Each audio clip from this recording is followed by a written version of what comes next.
bersukalah juga ketika melihat hilal. Jika hilal tertutup atas kalian, artinya tidak terlihat, maka genapkanlah bulan Sya'ban 30 hari. Itu hadisnya sahih. Namun kalau nanti kita itu toleransinya luar biasa, ya, kepada orang kafir baik toleransi, apalagi sesama muslim. Jika ada yang beranggapan tidak perlu melihat hilal, yang penting hari ini sudah menjudul hilal, mereka saum, maka biasanya kita akan itu ijtihad, silahkan saja dilakukan asal jangan menghakimi orang lain, begitu ya. Namanya ijtihad itu tidak boleh dijadikan dasar untuk membatalkan ijtihad yang lain, ya. Itu kaidah usul fikih. Al-ijtihadu la yunqadu bil ijtihad, ya. Mereka beranggapan hari ini tanggal 1 kita mengikuti keputusan tadi malam bahwa hilal tidak terlihat, sehingga hari ini tanggal 30 jangan saling menuding, sebab kalau saling menuding nanti dua-duanya salah. Misalnya ya, secara fikih saum di hari Syak, yaitu hari yang belum jelas atau Ramadan atau bukan, itu haram, tidak boleh ya. Itu secara fikih. Tapi kalau bulan Ramadan datang dan kita tidak saum, itu juga sama haram, ya kan? Berarti yang penting bagaimana? Yang penting Anda yakin hari ini 1 Ramadan, silakan saum. Ya, kalau kami mengikuti Ramadannya besok, ya sudah selesai, tidak saling menghakimi. Yang paling berat kalau beda di Lebaran. Ya.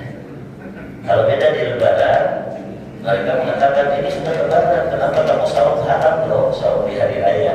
Ya kita katakan sama, tidak saum di bulan Ramadan lebih haram lagi daripada saum di hari raya. Sebab tidak saum di bulan Ramadan hukumnya bisa mendekati kafir. Ya.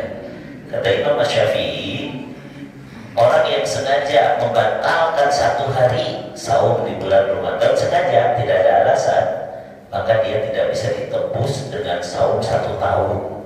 Itu bisa dikodok saum 1 tahun. Karena apa? Karena sengaja melanggar kewajiban itu mendekati kafir. Harus dengan taubat yang sungguh-sungguh, tapi nebus nama cukup sapoe memang. Tapi taubatnya yang harus betul. Makanya aspek akidah itu lebih penting ketika kita melakukan ibadah. Sebab saya di Darut Tauhid mengisi kajian akidah dari tahun 2000-an, ya berarti sudah 20 tahunan lebih ya. Itu Agim sering menyampaikan yang namanya ibadah itu hanya casing, hanya kerangka. Ruhnya itu akidah, ruhnya itu tauhid, ruhnya itu keikhlasan. Jadi ibadat manusia gagah, misalnya sudah hilang ruhnya, ya tetap baik bangke gitu. Tapi orang lemah, ayah lunak, tetap baik diuruskan gitu. Nah ibadah juga begitu. Ibadah yang bernilai itu kalau ada ruhnya, kalau dihayati dengan akidah yang benar, dengan niat yang ikhlas, dengan iman yang diterima oleh Allah, baru bernilai. Ya itulah ibadah. Nah makanya khusus untuk hari ini saya membawakan tema Marhaban ya Ramadan ditinjau dari aspek akidah, ya. Nggak apa-apa ya. Jadi kurikulum yang sudah dipasang setiap bulan itu nanti ditunda di pertemuan berikutnya. Sekarang kita menyongsong bulan Ramadan ini, itu kita membahas Marhaban ya Ramadan dari sisi aspek akidah. Ada seorang sahabat, ya, namanya Tolhah. Beliau bermimpi bahwa ada 2 orang sahabat yang saling bersaudara dalam Islam. Salah seorang di antara mereka lebih sungguh-sungguh dalam membela Islam dan mengikuti perang bersama Rasulullah SAW. Akhirnya dia mati syahid. Ya, mati syahid itu luar biasa kedudukannya. Ya. Kemudian saudaranya yang satu lagi itu wafat setahun kemudian. Lalu sahabat Tolhah radhiyallahu anhu ini bermimpi, ternyata orang yang kedua lebih tinggi derajatnya di sisi Allah daripada orang yang pertama. Yang pertama mati syahid, yang kedua matinya biasa saja, tapi matinya setahun kemudian. Ya. Kemudian Talha menanyakan ya hal tersebut kepada Rasulullah Shallallahu Alaihi Wasallam di hadapan para sahabat yang lain. Para sahabat yang lain juga heran, iya ya. Biasanya mimpi seorang beriman, apalagi orang soleh, sahabat Nabi gitu ya, itu bukan sembarangan. Gitu. Kemungkinan kedudukan sahabat yang kedua lebih tinggi itu betul, walaupun baru dimimpikan kan begitu. Lalu ditanyakanlah kepada Rasulullah SAW. Maka Nabi Muhammad SAW bersabda, bukankah orang yang kedua ini hidup setahun setelah yang pertama yang mati syahid tadi? Mereka menjawab, iya. Lalu Rasulullah SAW bersabda, bukankah yang kedua ini mendapatkan Ramadan lagi, dia mendapatkan saum Ramadan lagi, dia mendapat Lailatul Qadar, dia mendapat kebaikan-kebaikan. Lalu juga dia telah mengerjakan sholat ini, sholat itu dengan beberapa sujud dalam setahun. Ya. Mereka menjawab, iya, begitu. Maka Rasulullah SAW kembali bersabda, sungguh perbedaan di antara keduanya, sahabat yang meninggal setahun sebelumnya dengan yang setahun setelahnya itu, perbedaan kedudukannya ibarat langit dan bumi. Ya. Saking besarnya pahala orang yang diperpanjang umur dalam setahun mendapatkan Ramadan lagi. Ya, makanya Bimbo itu bikin lagu kan ya. Setiap habis Ramadan, lagi Ramadan, jadi mohon tambah umur setahun lagi, berilah hamba kesempatan. Ini sekarang sudah di depan mata Ramadannya, jangan disia-siakan. Setuju? Setuju. Ya. Ya walaupun tadi malam ditunda nggak jadi masalah, tapi kita berharap manja sampai di imah kita nggak punya kesempatan gitu kan. Tapi tidak ada yang tahu ya, karena umur kan hanya Allah yang tahu ya.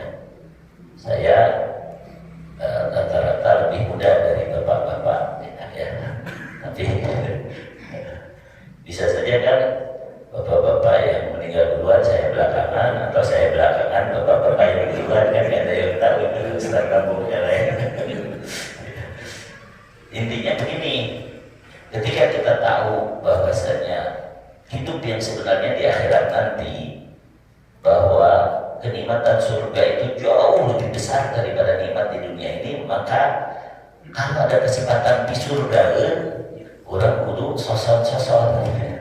Kalau ada kesempatan untuk ini nih, pintu surga dibuka lebar-lebar, maka kita harus semangat ya. Dan Nabi menjamin kullu ummati dakhalal jannah, semua umat akan masuk surga illa man aba, kecuali yang enggak mau. Man ata'ani dakhalal jannah, siapa yang taat kepadaku dia akan masuk surga. Wa man asani faqad aba, siapa yang durhaka kepadaku dia sama dengan enggak mau masuk surga. Artinya asal iman kita terjaga dengan musyrik ya, bertauhid, asal kita setia kepada Rasulullah SAW dengan menegakkan hukum yang dibawa Nabi itu di hati kita, walaupun belum tegak di negara kita gitu, maka kita akan diterima jadi umat Nabi. Artinya karcis surga kita tidak akan hilang. Walaupun ada yang masuk surga hisab itu hanya 70.000, jadi orang hese tidak bagian sama 70.000. Sahabat Nabi saja 100.000 lebih ketika Rasulullah SAW wafat ya. Ada yang masuk surga tanpa masuk neraka dulu karena hisabnya ringan kan gitu. Ada yang masuk surganya dihisab dengan berat sampai harus masuk neraka dulu, tapi ujung-ujungnya masuk surga juga ya. Sampai-sampai dulu pernah saya sampaikan, ada seorang laki-laki yang paling sedikit imannya hanya sebesar darah, sebesar debu, tapi masih diterima oleh Allah.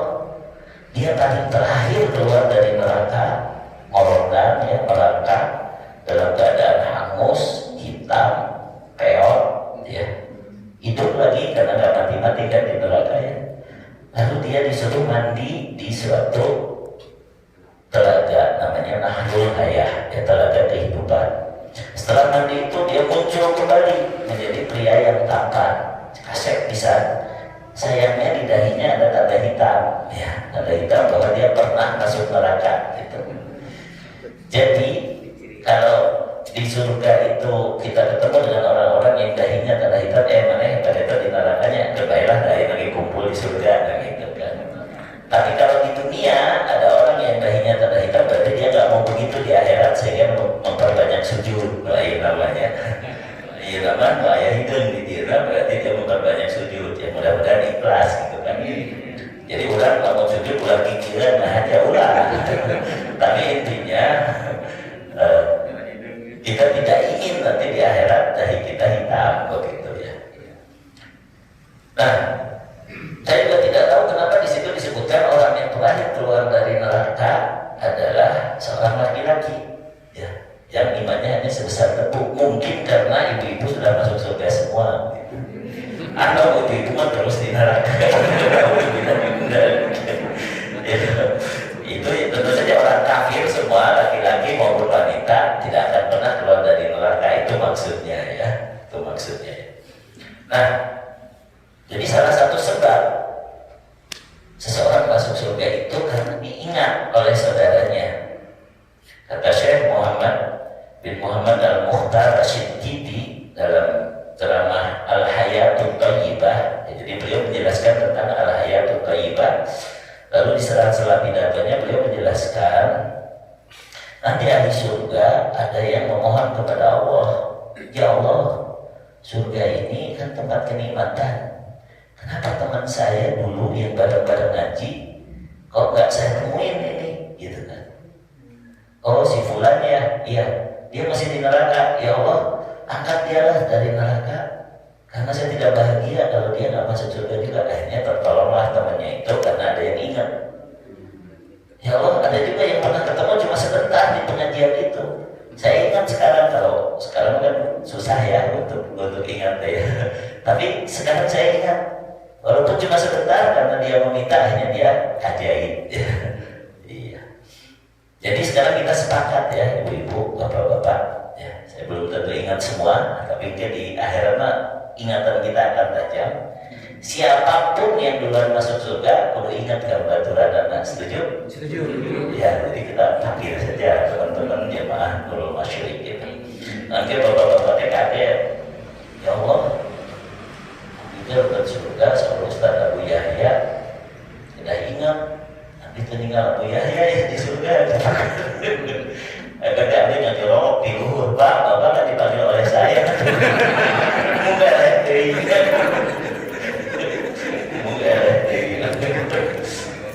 ya walaupun bercanda urusan akhirat, yang penting jadi akidah ya. Kita umat Nabi Muhammad SAW ingin iman kita diterima, yaitu jangan sampai musyrik, jangan sampai melepaskan diri dari ikatan Allah, yaitu Islam. Islam itu artinya al-istislamu lillahi bitauhid. Kita menyerahkan diri kepada Allah dengan mentauhidkannya, tidak ada kemusyrikan.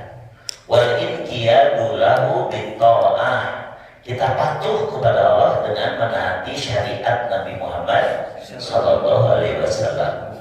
Wal bara'atu minasyirki wa ahlihi.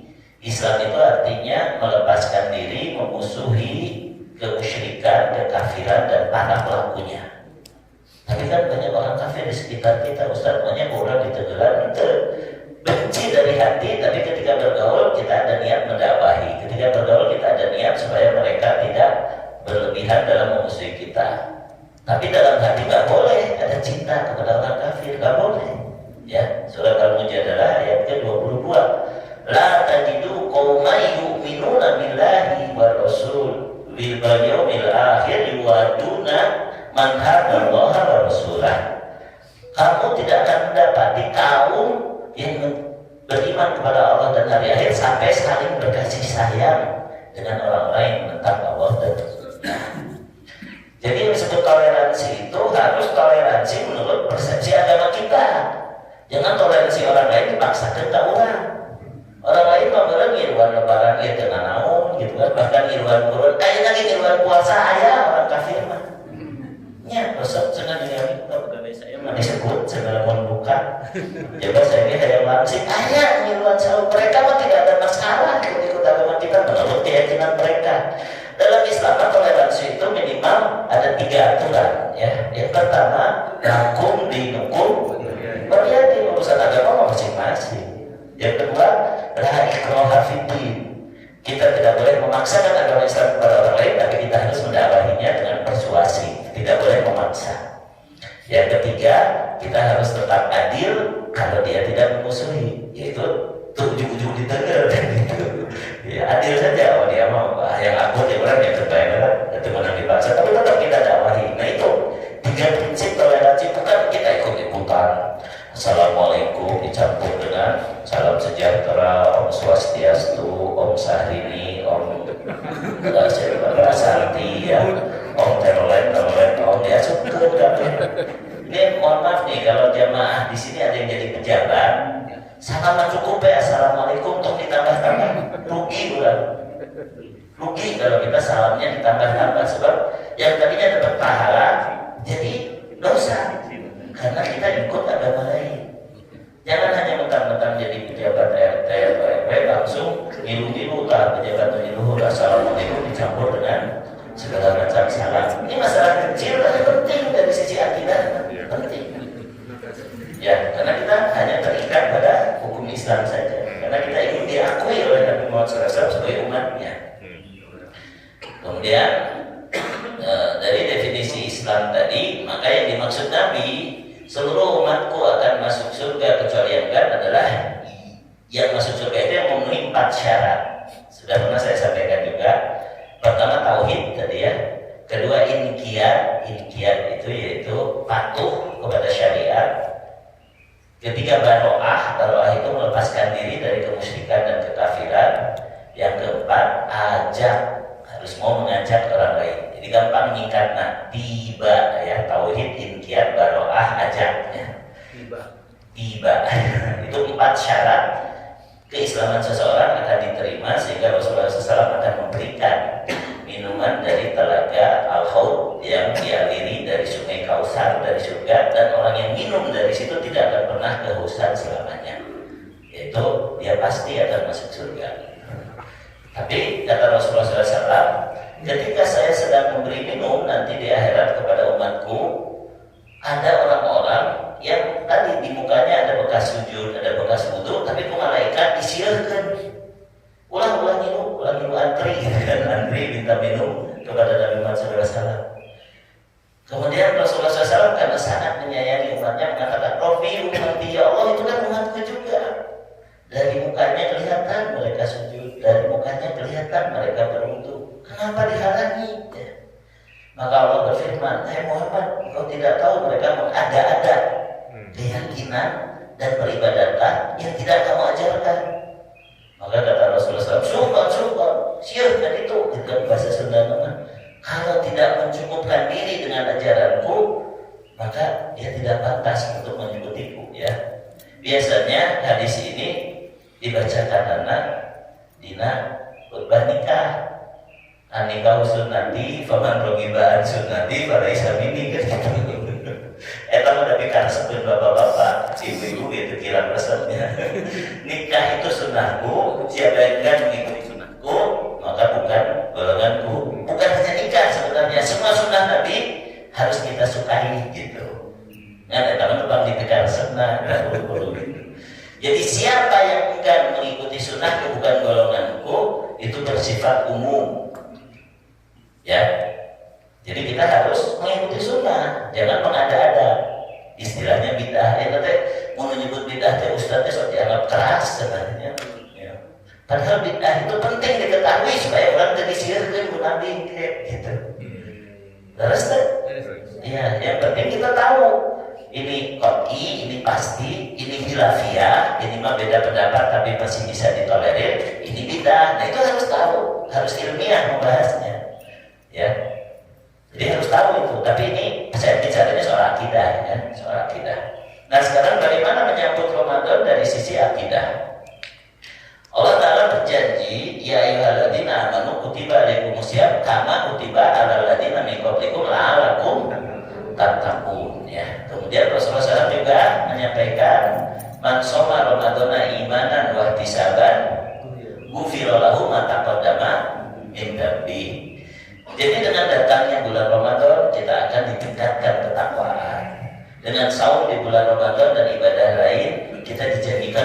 ampunan, dihapuskan dosa kita, diampuni oleh Allah. Ya. Maka kewajiban kita adalah wasari'u, kita harus bersegera ila magfiratin min rabbikum wa jannah. Bersegeralah kamu untuk mendapat ampunan Allah dan surga arduhas samawati wal ardh, yang surga itu seluas langit dan bumi. Ya. Ketika ayat ini disampaikan di salah satu ya, karena zaman dulu Islam itu di pojokan, sehingga akhirnya harus berperang melawan orang kafir. Rasulullah SAW mengumumkan kepada para sahabat, bangkitlah kalian, kalian melawan musuh itu menyongsong surga. Qumu ilal jannah arduhas samawati wal ardh, bangkitlah kalian karena kalian akan menyongsong surga yang seluas langit dan bumi. Maka ada seorang Arab Badui datang sambil bawa korma gitu. Ya Rasulullah, al-jannah arduhas samawati wal ardh, betulkah surga yang dijanjikan kepada kami itu luasnya seluas langit dan bumi? Nah, kata Rasulullah SAW, benar gitu ya. Jadi bisa dibayangkan, orang ini belum pernah mendengar ayat tadi. Orang apa seringnya? Ya, bukan hanya saya kan yang baca itu, orang di alimnya Islam pasti pernah dengar ayat ini, surga itu seluas langit dan bumi. Orang Badui ini merasa kaget, betul surga itu seluas langit dan bumi? Nah, kata Rasulullah, benar gitu kan. Bah katanya, katanya bahasa orang nama katanya, waduh, dapat surga seluas langit dan bumi, hebat. Terus udah gitu dia makan korma, imalilatain, dibuang itu kormanya. Langsung dia lari, langsung dia membunuh banyak musuh, tapi dia pun terbunuh. Maka kata Rasulullah SAW, orang ini jujur kepada Allah, aku ridho kepadanya, ya Allah ridhoilah dia. Dia bisa ternyawa ayat kareknya ayat data, tapi langsung praktek hari ulama misalnya di menit. Kadang-kadang amal di surga pikir-pikir lah berapa gitu. Nah, makanya mumpung di depan mata ini Ramadan, kita fokus saja, kita mendapatkan surga, mendapatkan ketakwaan, mendapatkan ampunan. Nanti urusan lain Allah yang membereskan. Ya, dalam surat Al-Ahzab ayat 70 dan 71, ya ayyuhalladzina amanu taqullaha wa qulu qawlan sadida. Wahai orang-orang yang beriman, bertakwalah kepada Allah dan berkatalah dengan perkataan yang benar. Perkataan yang benar itu zikir, dakwah, jujur, someah, ya. Itu perkataan yang benar. Kalau sudah begitu apa? Yuslih lakum a'malakum. Allah yang akan membereskan amal-amalmu. Wa yaghfir lakum dzunubakum. Allah yang akan mengampuni dosa-dosamu. Wa may yuti'illah wa rasulahu faqad faza fawzan 'azima.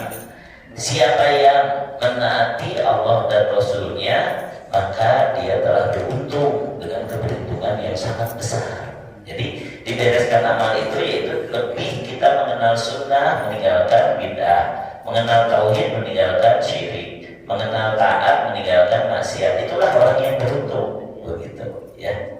Nah kemudian Allah juga tahu manusia itu juga ingin sebelum nanti di akhirat surga yang seluas langit dan bumi, mereka juga ingin di dunia, ya. Makanya Allah juga menjadikan wa may yattaqillaha yaj'al lahu makhraja. Siapa yang bertakwa kepada Allah, Allah akan memberi jalan keluar. Wa yarzuqhu min haitsu la yahtasib. Allah akan memberi rizki dari arah yang tidak disangka-sangka. Wa may yatawakkal 'ala Allah fa huwa hasbuh. Siapa yang berserah diri kepada Allah dengan bulat, Allah akan mencukupinya. Innallaha balighu amri. Sesungguhnya Allah akan menyampaikan urusannya. Qad ja'alallahu likulli syai'in qadra. Sungguh Allah telah menjadikan takdir bagi segala sesuatu. Allah yang mengatur semuanya, sedangkan Allah Maha terpuji. Alhamdulillahirabbil alamin. Jadi kita harus yakin dan berbaik sangka kepada Allah. Ya, karena salah satu penyakit yang dilontarkan oleh musuh-musuh Allah, sebelum Ramadan kita dibikin pesimis. Harga minyak rekel naik gitu kan, sehingga bala-bala itu digoreng kayaknya nama dipuluk jadi kemacaran aja bala-bala dipuluk. Terus segala kita dibikin takut, dibikin resah ya. Coba ya anak-anak sudah hampir lulus tahun ajaran baru, wah mereka dibikin suntuk gitu. Padahal ciri orang beriman itu gembira dengan datangnya Ramadan, bahagia dengan datangnya Ramadan, karena dalam Al-Quran disebutkan dzalika wa may yu'azzim sya'airallah fa innaha min taqwal qulub. Siapapun yang mengagungkan syiar-syiar agama Allah itu berasal dari ketakwaan di hatinya. Jadi kalau kita datang Ramadan gembira, meramaikan masjid gembira, adanya adzan atau itu takwa. Tapi kalau ada adzan baik sumpah, kita berarti munafik gitu. Ya, Ramadan itu syiar, kita harus bahagia, baru kita bertakwa. Itu surat Al-Hajj ayat 32 ya, surat 22 ayat 32.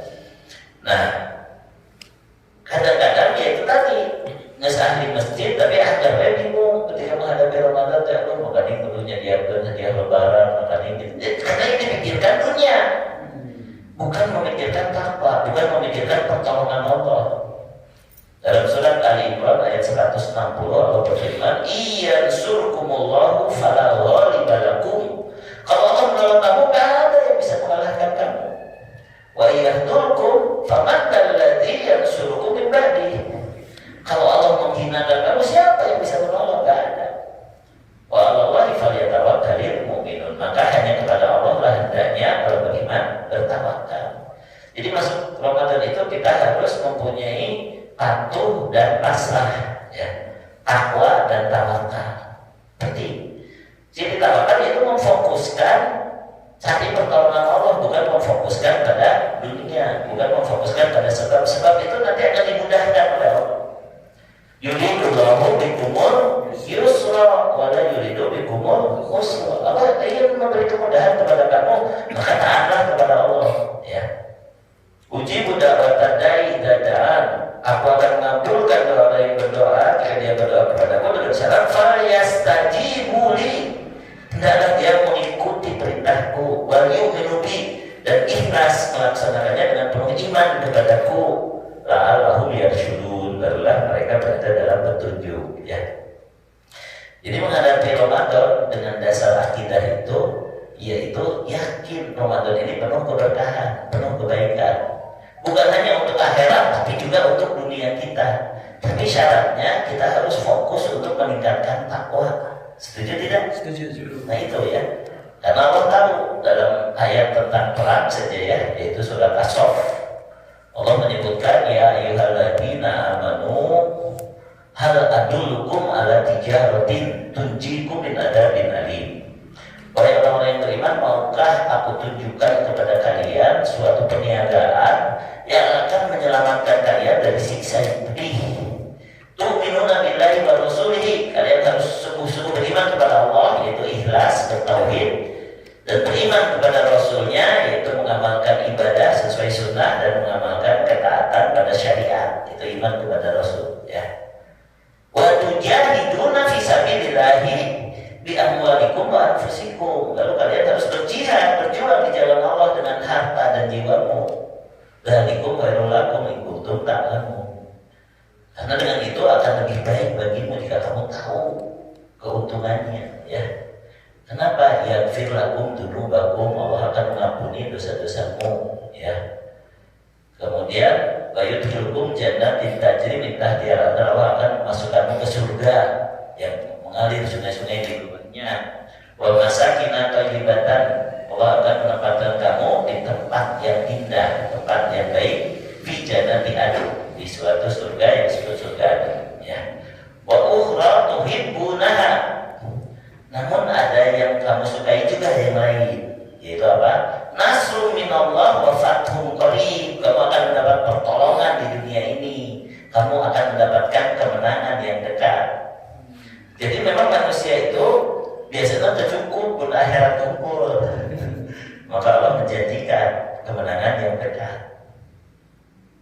Nanti dia saya kesini niatnya ceramah pengajian, tapi saya lebih semangat karena nanti diajak pingpong oleh bapak-bapak.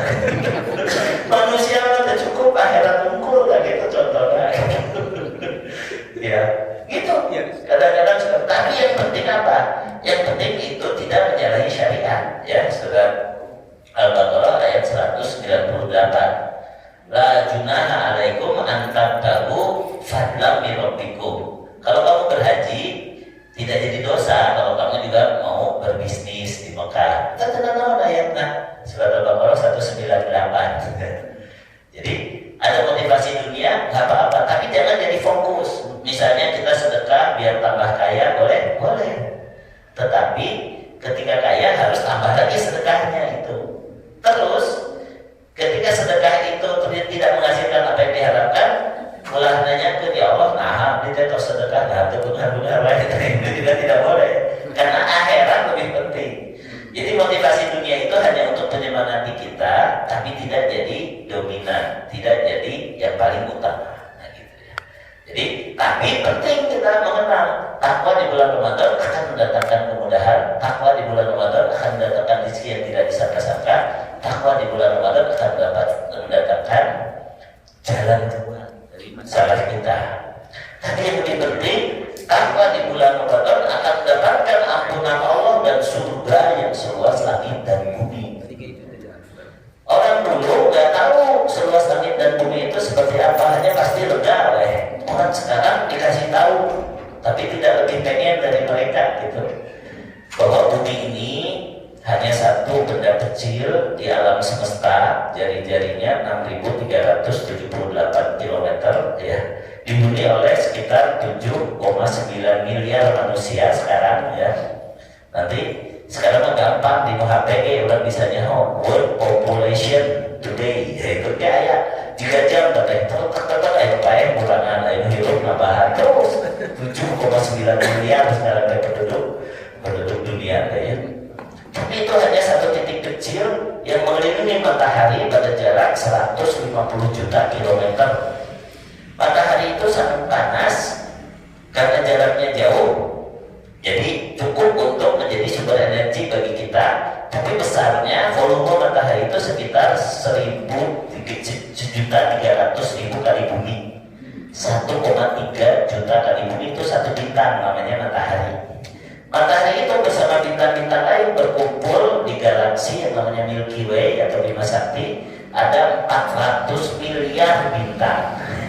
Satu galaksi 400 miliar bintang. Lalu dengan Hubble Space Telescope, dengan teleskop luar angkasa Hubble, itu bisa diperkirakan ada sekitar 170 miliar galaksi di alam semesta yang terlihat, yaitu di observable universe. Jadi yang bisa kita lihat bintangnya itu baru langit pertama.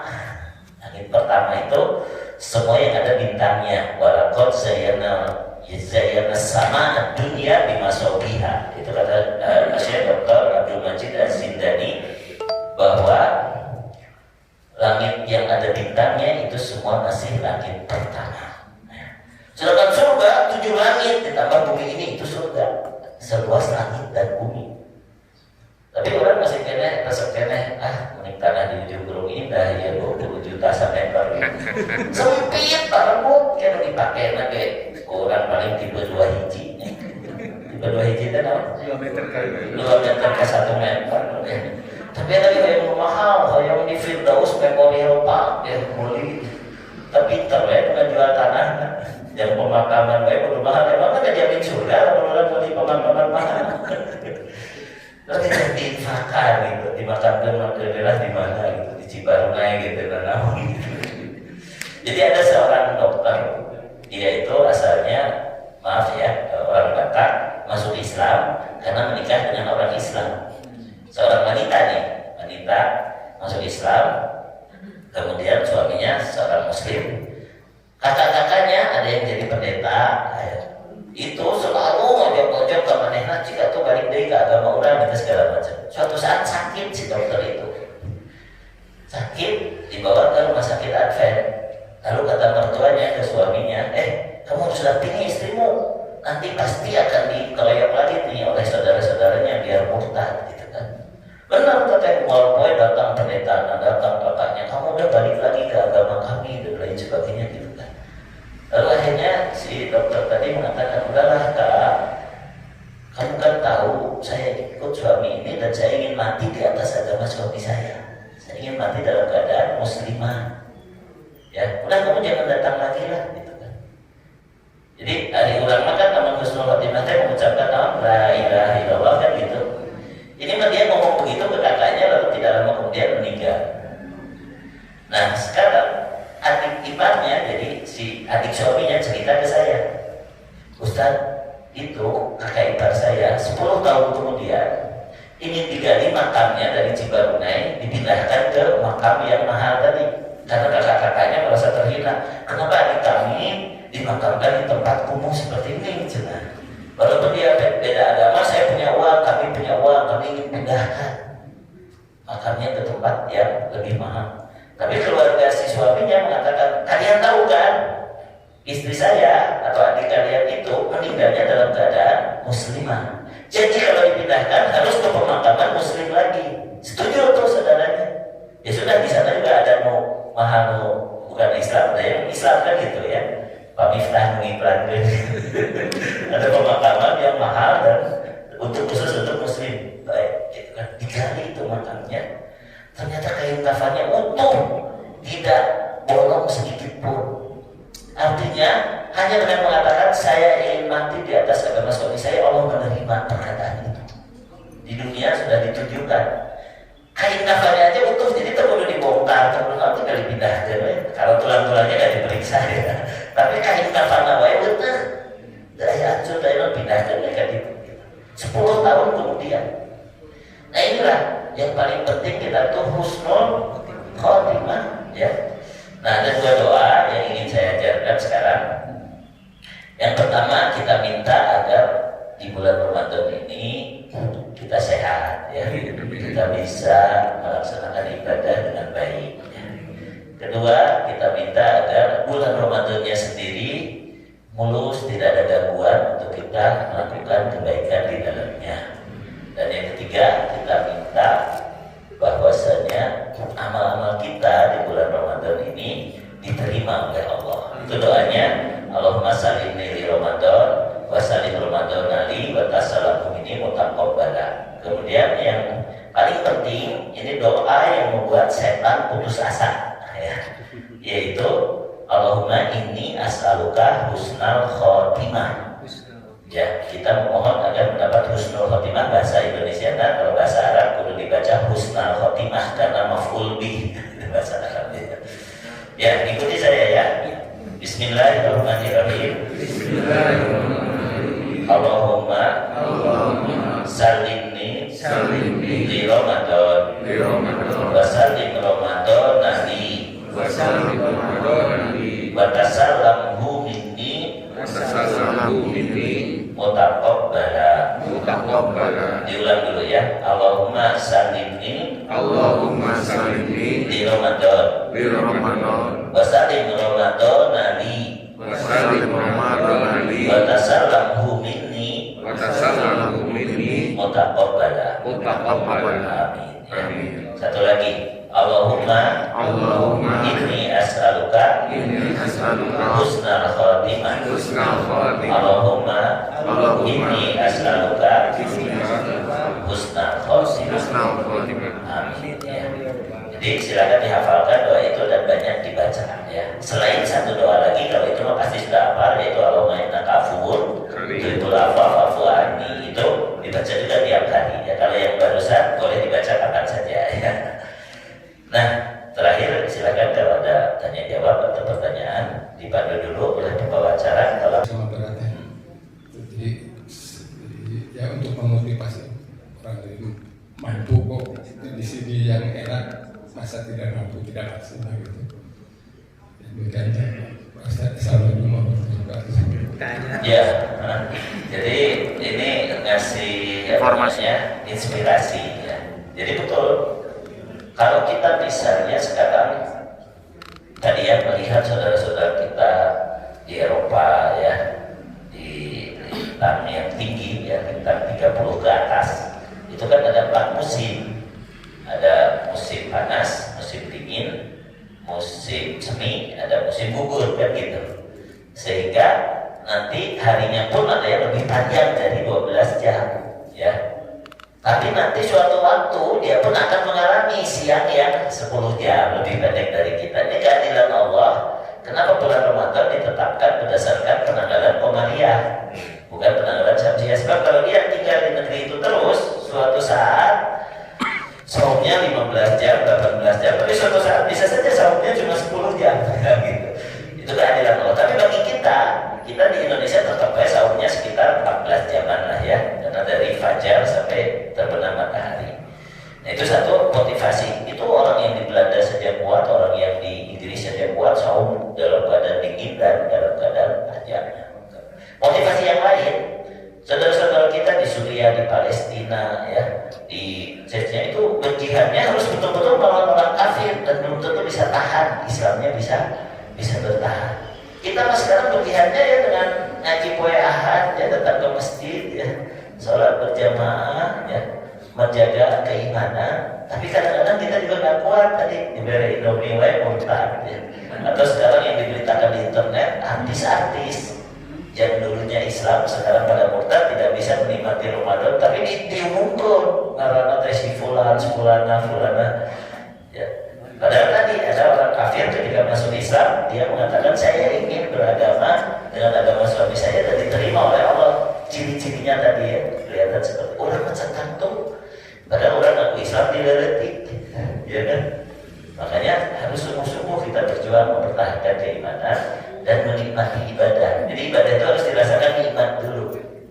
Jika Bapak Ibu sudah merasa nikmat di majelis taklim seperti ini, sedangkan majelis taklim disebut Raudhatul Jannah, taman-taman surga di dunia, itu majelis taklim, baru pantas untuk nanti dimasukkan ke surga. Tapi kalau di majelis taklim baik itu elekesek, aduh itu Ustaz Ilaha, segala macam. Hati-hati, itu mungkin ada kemunafikan di hati kita. Itu terbetah mendengarkan nasihat.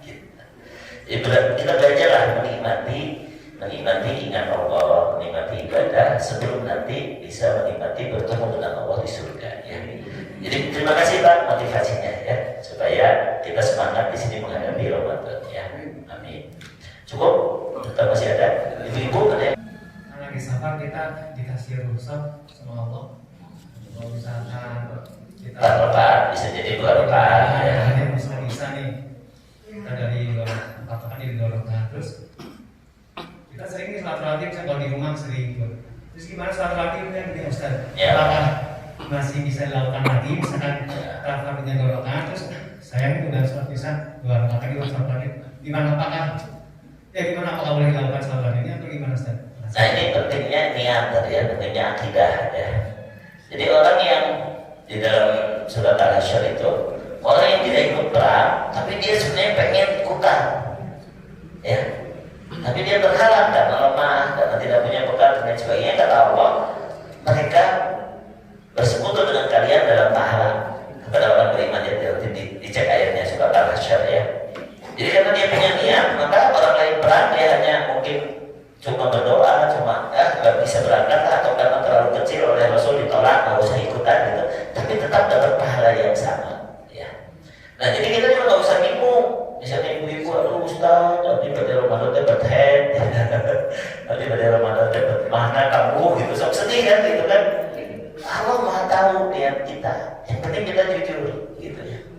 Nah jadi orang yang biasa tahajud tiap malam nih, biasa tahajud tiap malam. Lalu dia kesiangan, maka malam itu dia tercatat sebagai orang yang tahajud karena dia tidak sengaja meninggalkan. Ini amalan sunnah. Atau ada alternatifnya, kalau dia merasa kehilangan bisa diganti dengan sholat duha. Jadi kenapa sholat duha itu 2 rakaat sampai 12 rakaat. 12 rakaat itu untuk menggantikan orang yang biasa tahajud 11 rakaat. Karena kalau duha mah daya witiran kan gitu. Nah gitu ya. Ini salah satunya alternatif ya. Nah sekarang dalam keadaan safar Rasulullah SAW tidak pernah melakukan sholat rawatib kecuali 2 rakaat qabla subuh, cuma itu. Plus sholat witir. Sholat witir itu maksudnya bisa 3 rakaat, bisa 11 rakaat. Artinya sholat malam, sholat witir tidak pernah ditinggalkan oleh Nabi. Sholat qabla subuh tidak pernah ditinggalkan oleh Nabi. Sholat-sholat yang lain tidak perlu dilakukan, tapi pahalanya sama. Jangan merasa sayang gitu. Karena ini memang sedang safar atau sedang sulit ya gitu. Jadi intinya Kita nggak usah ngedikte Allah, tapi kita berharap ya Allah, walaupun saya sekarang begini, mudah-mudahan dapat pahala darimu karena Kau maha kaya. Tapi yang penting Kau ampuni dulu gitu kan. Yang penting itu kita minta ampunan Allah. Tapi jangan memaksakan. Akhirnya sholat wajib baik di semuanya belum memaksakan sholat sunat kan gitu. Jangan ngatur sendirilah syariat gitu. Sudah cukup saja Allah memberi keringanan, maka kita akan mencukupkan dengan keringanan dari Allah. Pahala yang biasa dilakukan ketika mukim tetap dapat pahalanya ketika kita ikhlas, ketika kita sudah biasa. Termasuk qobla subuh ya. Qobla subuh itu rakaat al-fajr khairum minad dunya wa ma fiha. 2 rakaat qobla subuh lebih baik dari dunia dan seisinya. Dunia dan seisinya. Yang sudah biasa qobla subuh datang ke masjid ke Purkoma, gimana caranya? Boleh dilakukan setelah sholat subuh atau jika mungkin sholat syuruk diniat ke ya Allah saya sholat syuruk tapi tadi jam 12 subuh nggak salah dihidupkan niat dalam satu pemahaman madhab Hambali itu boleh menyatukan niat selama statusnya yang ini sholat mutlak yang ini sholat terikat. Qobla subuh kan terikat, tapi sholat syuruk mah sholat mutlak. Jadi boleh disatukan. Ya Allah saya sholat syuruk sekalian ya niat modal tadi qobla subuh dan biasa lebar lebih baik dari dunia dan seisinya. Nah, dan niatnya oke nggak usah bingung nawaituna kumaha, dalam hati saja. Maka itu penting. Niat itu dalam hati. Jadi kalau orang tanya, sih dalam hati meniatkan begitu gitu. Nah seperti tadi ya Allah saya biasa sholat rawatib tapi karena ini safar kau lebih tahu ya Allah semoga pahalaku tidak hilang. Nah gitu. Ini penting ya. Jadi ruh itu penting dalam ibadah apapun karena kita mengerti ilmunya. Itu akidah. Ya. Untuk di sini dikasih judulnya akidah akhlak. Ya. Jadi maksudnya akidahnya berdampak kepada perilaku gitu, bukan hanya sekedar wawasan begitu ya. Setuju ya? Setuju. Ya baik, mungkin itu ibu-ibu yang mau nanya. Ya. Mic-nya. Ada 2, yang depan dulu aja biar gampang. Yang depan tapi langsung nyambung ke belakang. Pertanyaan spesialisasinya di akidah ya, tapi kadang-kadang banyak pertanyaan fikih ya. Tapi tidak masalah. Jadi fikih yang saya jawab fikih ditinjau dari aspek akidah begitu ya. Jadi nggak usah terlalu berat-berat ya. Mau itu menang mana lebih halus paling gitu ukur gitu. Kalau dari sisi akidah memang begitu ya. Jadi kalau misalnya umroh pada saat Ramadan dan ternyata di sana lebih berat dari Indonesia, apa yang harus kita lakukan? Boleh kita buka, ya, boleh juga tetap ikut sahur. Mana lebih halus? Sahur. Ya, tergantung kondisi. Kalau kita merasa sehat, mending sahur. Tapi kalau kita memang berat, nggak apa-apa. Kita buka, pas waktu di sana kita dapat umroh Ramadannya, tapi kodoknya di Indonesia itu boleh, karena itu termasuk rukhsah. Orang yang safar boleh buka, itu termasuk rukhsah, apalagi kalau berat. Jadi di sini mana yang lebih baiknya aja jadi khilafiyah gitu. Apakah lebih baik buka atau lebih baik sahur? Kenapa sahur lebih baik? Karena sahurnya di bulan Ramadan lagi umroh dia lepas kodok mau batur gitu kan. Tapi kenapa buka lebih baik? Karena itu keringanan dari Allah. Itu perlu dipaksa. Jadi masing-masing punya dalil. Ya. Jadi nggak masalah ya Bu, mau buka boleh, mau sahur juga boleh. Ketika umroh Ramadan dan kita merasa berat ketika di Saudi sahurnya, ya gitu. Boleh buka juga, tapi jangan demonstratif. Betul banyak yang salah paham. Nah, saya tak mau umroh tapi berpuasa. Apa itu safar? Jangan demonstratif itu jangan terang-terangan. Makanya saya tidak setuju kalau ada warung Tegal dikasih tirai. Ini kan buat yang safar. Yang safar mah perlu nyumput makanan dan dekat ciri. Namun yang sakit boleh makan terang-terangan dan buku di rumah sakit. Yang safar mah perlu nyumput makannya karena dekat ciri. Ya, gitu. Jadi jangan demonstratif walaupun berbuka. Ya. Kemudian pertanyaan yang ketiga dulu saya masih ingat, yaitu kalau sudah taraweh nggak usah tahajud. Hadisnya mengatakan man sholat ma'al hatta yansharif kutiba lahu sholat al-lailah atau kama qala sallallahu alaihi wasallam. Siapa yang sholat bersama imam sampai salam, dia sama dengan sholat sepanjang malam. Artinya lamun taraweh sampai witir sampai imam selesai, kita tuh sudah tercatat semalam itu tahajud terus. Nggak usah pakai tahajud lagi pun. Jadi kalau kita sholat pagi berarti memberi garam kepada air laut, ya. Mau tambah asin gitu. Kalau begitu bagaimana kalau kita bangun sebelum sahur? Ya udah baca Quran, berdoa, istighfar. Apalagi apalagi tadi witirnya harus ditutup kan. Witir itu yang terbaik menjadi penutup sholat malam. Tapi kalau pertanyaannya boleh nggak kalau mau tahajud lagi, boleh saja 2 rakaat memakai witir. Cuma jadi rugi kan tadi udah sama dengan sholat semalaman, kan bisa dipakai untuk ibadah lain, nggak usah sholat itu unggul. Jadi saya tidak melarang orang yang mau tahajud lagi, tetapi akan lebih baik manfaatkan saja buat yang lain, karena tadi kita sudah sholat sepanjang malam, kecuali ketika 10 malam terakhir biasanya ada masjid yang mengadakan program sholat malam, gitu kan? Maka kita tunda witirnya, kita ngilu witir di taraweh, ke witir lebar, ya jangan sholat wengi. Itu kalau itikaf, ya. Kalau di Mekah Madinah malah memang dihapuskan witir pada isya. Witirnya 10 malam terakhir itu hanya di sebelum sahur aja. Itu kalau di Mekah di Madinah. Ya, kalau kita umroh Ramadannya akhir Ramadan itu bakal nikmat di sana gitu. Sholat tarawihnya dapat, sholat tahajudnya juga dapat gitu. Plus witirnya juga diakhirkan. Kalau di sini mah kita ngatur sendiri. Mau 10 malam terakhir di masjid aya witir, tapi mau witir lah, keleh di akhir malam witirnya sendiri misalnya, atau bareng dengan jamaah itikaf. Nggak tahu kalau di sini ada program itu kan? Ada ya, ada sholat malam juga, ada sholat pada isya juga. Walaupun nanti kalau misalnya sudah mulai terbiasa, khusus untuk 10 malam terakhir witirnya yang pada isya ditiadakan saja biar jamaah pada semangat akhir malam. Tapi itu nanti aja gitu. Saudara mau dibikin 2 witir tapi berbeda imamnya kan deh. Kalau witirnya 2, imamnya berbeda dan menang witir 2 kali. Yang 10 lain Nah, ada 2. harus beda. Nah begitu ya Bu ya. Kemudian pertanyaan yang kedua saya lupa apa? Ulang tahun. Ulang tahun itu bukan dari ajaran Islam, toh gitu. Jadi kita kalau mau mendoakan jangan dalam rangka ulang tahun mendoakan guys. Ya Allah selamatkan saudaraku gitu kan gitu. Buku ulang tahun bukan dari ajaran Islam. Yang pertama itu kebiasaan orang Nasrani. Yang kedua yang diulang tahun ini juga tahun Masehi dan tahun Hijriah.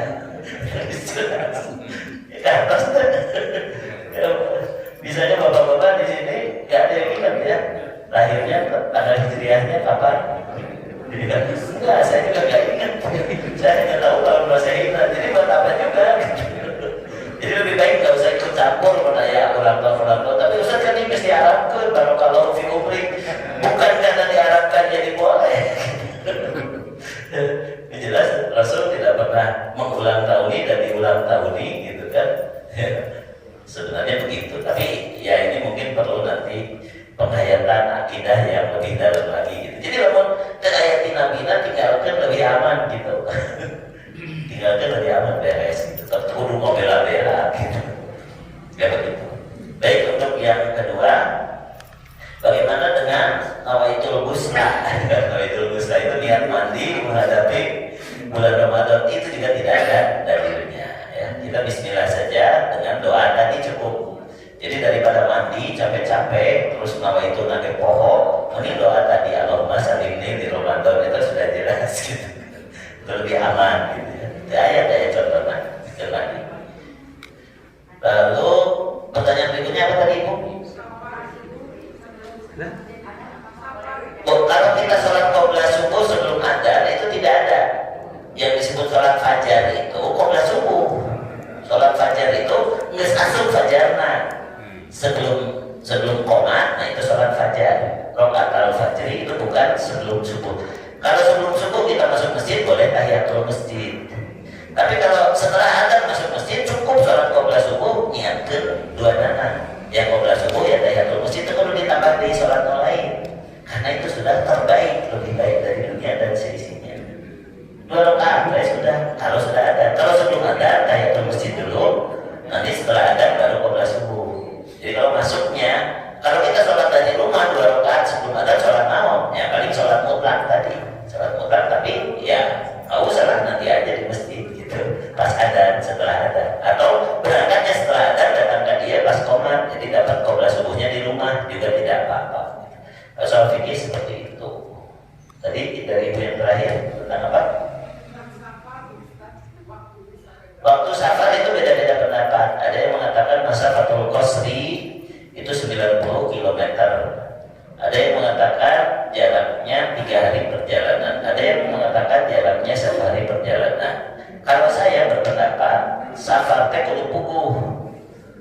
kita pindah tempat dan mobile, jadi bukan tetap gitu ya. Jadi kalau saya dari sini ke Jakarta 125 km, memang lebih dari 90 km. Itu safar selama di perjalanan boleh jamak qashar ya. Tapi ketika saya punya rumah juga di Jakarta, ini ngalamun ya, maka saya tinggal di sana ke safar dari.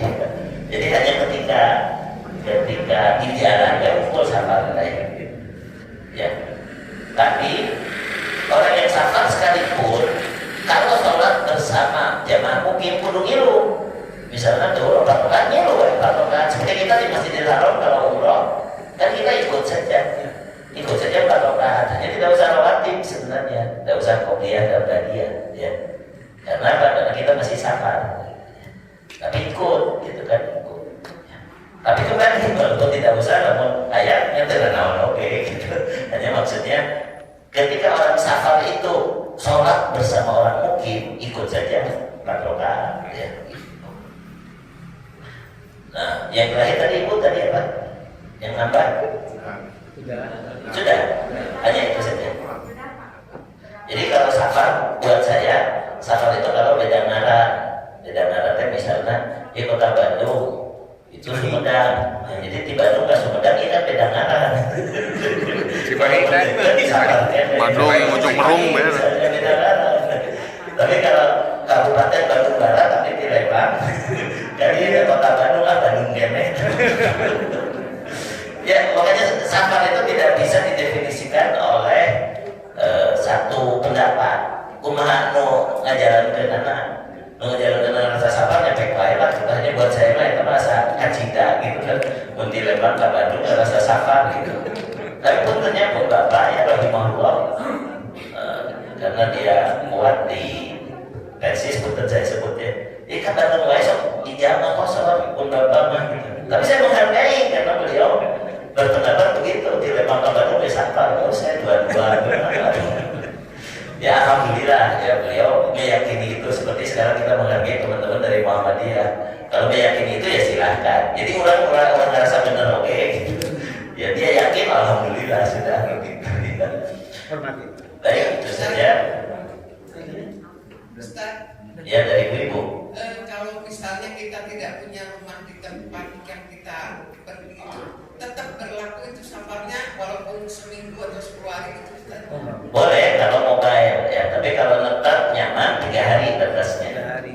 Kalau mobile walaupun 6 bulan itu tetap safar kalau mobile. Tapi kalau sudah tetap misalnya 3 hari itu kita sudah beak safar mesti lupoe, mesti safar deh, mesti lupoe mah enggak, saya boleh tadi rawatib apa segala macam boleh. Tapi kalau mobile 6 bulan pun safar. Tapi itu kembali itu pendapat fikih ya, pendapat sebagian ulama. Jadi kalau kita ambil pendapat yang lain silahkan. Yang penting ulah tadi, jangan menghakimi istihad orang lain dengan istihad kita gitu. Kita saling menghargai selama masih ada dalil, selama khilafiyah bukan bidah gitu ya. Selama masih ada dalil gitu. Jadi di sini kalau bicara fikih dari sisi aspek akidah gampang, iya menang itu menang, tinggal mana melalui halus gitu. Selama ada dalilnya gitu. Jadi saya berpendapat kalau kita nyaman 3 hari itu kata safar. Sebagaimana Rasulullah SAW di Mekah ketika Fathu Mekah beliau membatasi 3 hari, sudah setelah itu sholat biasa karena sudah nyaman gitu tinggalnya di sana. Wallahu a'lam. Ya itu saja untuk pagi ini. Mudah-mudahan Allah menerima amal Ramadan kita nanti, juga menyelamatkan kita.